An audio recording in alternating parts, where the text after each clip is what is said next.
Hi, this is Sherman with Highland Park Lapidary, and I'm going to show you how to fix a segment that's missing from a Greenline blade. Now what will happen sometimes is you get movement, something happens. These segments, the way they make this blade is this blade has got a centered segment that looks like this, and those segments are put into these slots on the blade and then they're compressed. And it works great. The Greenline blade is really one of our favorite blades. We do probably 80% of our cutting with it. And as you all know, many of you know, we cut between 1 and 2 ton of rock a week in our factory. So we know a thing or two about cutting. And with this segment, I can fix this if it comes off.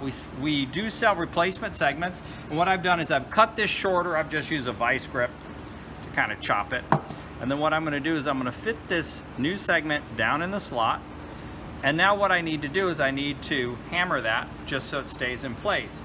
This is kind of like a zipper. When one comes out, you want to replace it before you keep going. What I'm doing is I'm going to take that blade over to a bench. I'm going to tap it in a little bit. And then I'm going to lay it down here. And all I'm going to do is I'm just going to hammer it down a little bit to squash it. The segment is malleable, and I just got to squash it down enough that it stays in place.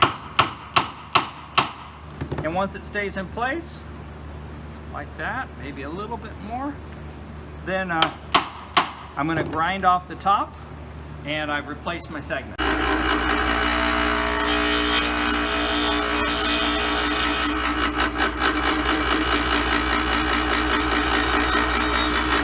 Hold my grinder down.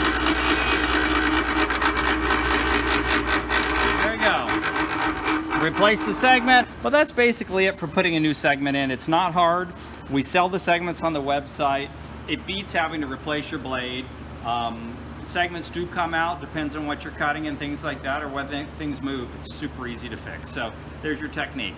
Hey, thanks for watching today. If you like what you see, click the like button. Subscribe if you want to get more videos like this, and down below in the description you'll find a link that goes to our website. It goes to also what we showed you today, more information about that, and leave comments if there's things that you like, if there's things that you want us to do more on, if there's videos that you want us to shoot that we haven't shot. We're very open to that. We're really looking for ways to help you be successful in your endeavors with the tools and technologies that we create, as well as any other aspect of the hobby.